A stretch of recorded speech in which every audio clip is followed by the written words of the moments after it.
Hello guys, welcome back to my channel. Today ஒரு இன்ட்ரெஸ்டிங்கான topic பற்றி தான் டிஸ்கஸ் பண்ண போகிறோம். கண்டிப்பாக கர்ப்பிணி பெண்கள் எல்லாமே தெரிஞ்சுக்க வேண்டிய விஷயம் தான். ஏன்னா கர்ப்ப காலத்தில் நம்ம எல்லா விஷயங்களுமே நம்ம ஃப்ரெண்ட்ஸ்கிட்ட கேட்டு தெரிஞ்சுப்போம். இல்லைனா அம்மாக்கள் எல்லாமே நமக்கு அட்வைஸ் கொடுப்பாங்க. என்ன உணவு சாப்பிட்ணும், நீ எது மாதிரி படுத்து தூங்கணும், எப்படி ஏந்திரிக்கணும் கொண்டு நம்மள்கிட்ட டிஸ்கஸ் பண்ணுவாங்க. பட் இருந்தாலும் இந்த உடலுறவை பற்றி நம்ம யாருக்கிட்டுமே கேட்க முடியாது. நம்ம அம்மாட்ட கேட்க முடியாது. ஃப்ரெண்ட்ஸ் மேபி உங்களுக்கு ரொம்ப திக் ஃப்ரெண்ட்ஸ், க்ளோஸ் ஃப்ரெண்ட்ஸாக இருந்தால் அவங்க டெலிவரி ஆகிருந்தால், அவங்களுக்கு பேபி இருந்தால் அவங்கள்ட்ட சஜஷன் கேட்கலாம். ஆனால் அதுவே நமக்கு மிகப்பெரிய ஒரு சங்குச்சமாக தான் இருக்கும். இது போய் அவங்கள்ட்ட கேட்குறதா அப்படின்ட்டு. ஆனால் கர்ப்ப காலத்தில் உடலுறவு வச்சுக்கிறது நல்லதா அப்படிங்கிறது ஒரு டவுட்டு. வைக்காமல் இருந்தால் அது பேபிக்கு ஏதோ ஆபத்தாகுமா, இல்லை வச்சுக்கிட்டா பேபிக்கு ஏதோ ஆபத்தாகுமான்னு நிறைய கன்ஃபியூஷன் இருக்கும். ஆனால் வீட்டில் இருக்க நம்ம ஹஸ்பண்ட்ஸ் அவங்களுக்கு எந்த மாதிரி ரியாக்ட் பண்ணுறாங்கன்னு அதுக்கு தகுந்த மாதிரியும் நம்ம இருந்துக்கிற மாதிரி ஒரு சுச்சுவேஷன் இருக்கும். அப்போ நமக்கு நிறைய ரெண்டு சைடுமே நமக்கு கன்ஃபியூஷனாக இருக்கும். நம்ம யார்கிட்ட கிளாரிஃபை பண்ணுறதுனே உங்களுக்கு தெரியாத ஒரு சுச்சுவேஷன். ஸோ அதை பற்றி தான் இந்த வீடியோஸ் ஃபுல்லாகவே நான் உங்களுக்கு எக்ஸ்பிளைன் பண்ண போகிறேன். கண்டிப்பாக வீடியோவை நீங்கள் ஸ்கிப் பண்ணாமல் பார்த்துட்டு வந்தால் தான் நான் சொல்கிற ஒவ்வொரு பாயிண்ட்ஸுமே உங்களுக்கு புரியும். இந்த வீடியோவில் ஏதாவது டவுட்டாக இருந்தால் இமீடியட்டாக கமெண்ட் பண்ணுங்கள், உங்களுக்கு உடனடியாக ரிப்ளை பண்ணுறேன். ஏன்னா இந்த உடலுறவு கர்ப்ப காலத்தில் வச்சுருந்தால் குழந்தைக்கே மேபி ஆபத்தாக போகலாம், இல்லை குழந்தைக்கு நல்லதும் இருக்குது. அதை பற்றி தான் இப்போ வீடியோஸில் பார்க்க போகிறோம். இப்போ வாங்க வீடியோக்குள்ளே போகலாம்.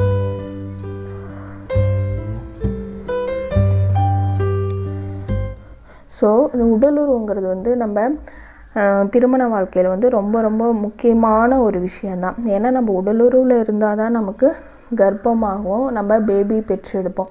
ஸோ ஆனால் கர்ப்ப காலத்தில் உடலுறவு வைக்கிறது ரொம்ப நல்லதா அப்படிங்கிறது நிறைய பெண்களுக்கு டவுட்டாக இருக்கலாம். ஸோ இந்த கர்ப்ப காலங்கிறது நமக்கு 3 ட்ரைமெஸ்டராக பிரிக்கப்படுகிறது. இந்த ட்ரைமெஸ்டரை பற்றி நான் நிறைய வீடியோஸ் நம்ம சேனலில் போட்டிருக்கேன். தனியாகவே வீடியோஸ் இருக்குது. நீங்கள் செக் பண்ணி பார்க்கலாம். கண்டிப்பாக நான் வீடியோவை என்ட்ரி கார்டில் கொடுக்குறேன். நீங்கள் இமிடியேட்டாக செக் பண்ணி பாருங்கள். அப்போ தான் உங்களுக்கு ஒரு கிளாரிட்டி கிடைக்கும். ஸோ இந்த ட்ரைமெஸ்டருங்கிறது 3 பிரிவாக பிரிக்கிறாங்கன்னு சொல்லியிருக்கேன்.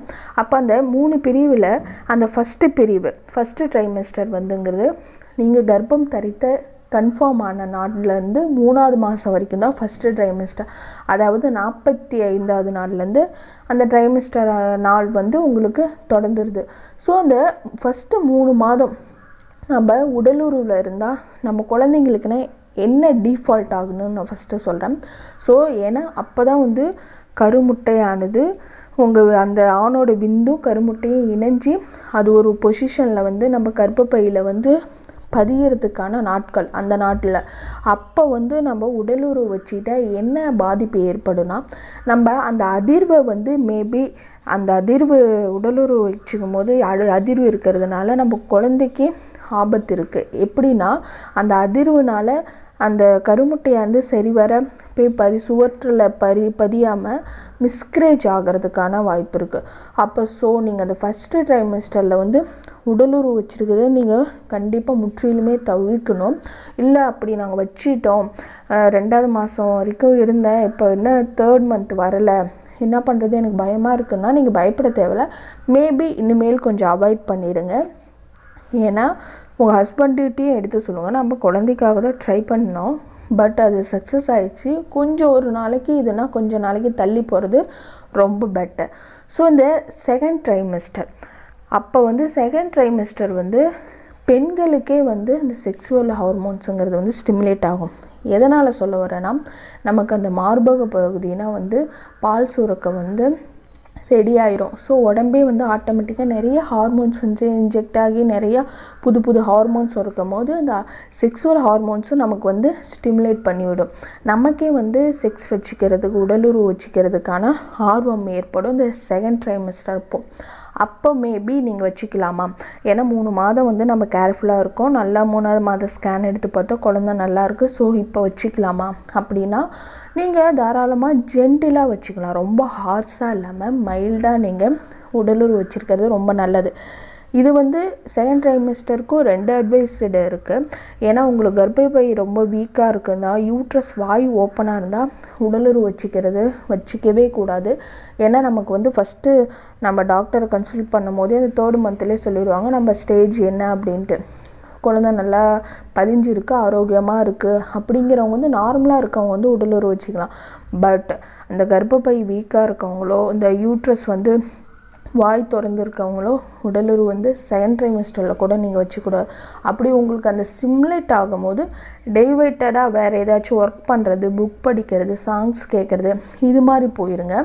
ஏன்னா அது மேபி அதில் நீங்கள் ஈடுபடும் போது இந்த குழந்தையானது வந்து கொஞ்சம் பாதிப்படைய வாய்ப்பு இருக்குது. நம்ம சொல்லுவாங்க பெரியவங்க 3 மாதம் வரைக்கும் மட்டும் பத்திரமா, இல்லை 5 மாதம் கடந்து வர வரைக்குமே நமக்கு குழந்தை வந்து வயிற்றில் பத்திரமா இருக்கணும், நம்ம கேர்ஃபுல்லாக பார்த்துக்கணுன்னு தான் சொல்லுவாங்க. ஸோ அதனால் 3 மாதம் கடந்துருச்சு, நம்ம இனிமேல் எப்படி வேணுமாலும் இருக்கலான்ட்டு தயவுசெய்து அது மாதிரி நம்ம பண்ணக்கூடாது.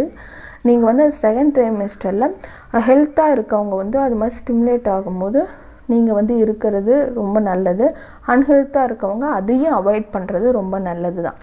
அந்த 3rd ட்ரைமெஸ்டருங்கிறது வந்து 7வது மாதத்துலேருந்து 9வது மாதம், அது வந்து க்ரூசியலான மாதம்.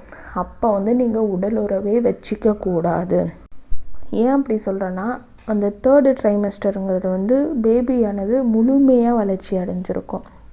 அப்போ நம்ம உடலுறவு வச்சுக்கும் போது, ஏன்னா நம்ம அந்த செகண்ட் ட்ரைமெஸ்டர் வரைக்கும் ஓரளவுக்கு தான் பேபி க்ரோத் ஆகிருக்கும். அந்த அளவுக்கு எந்த ஒரு ப்ரெஷர் கொடுத்தாலுமே குழந்தை தாங்கிக்கக்கூடிய அளவுக்கு இருக்கும்.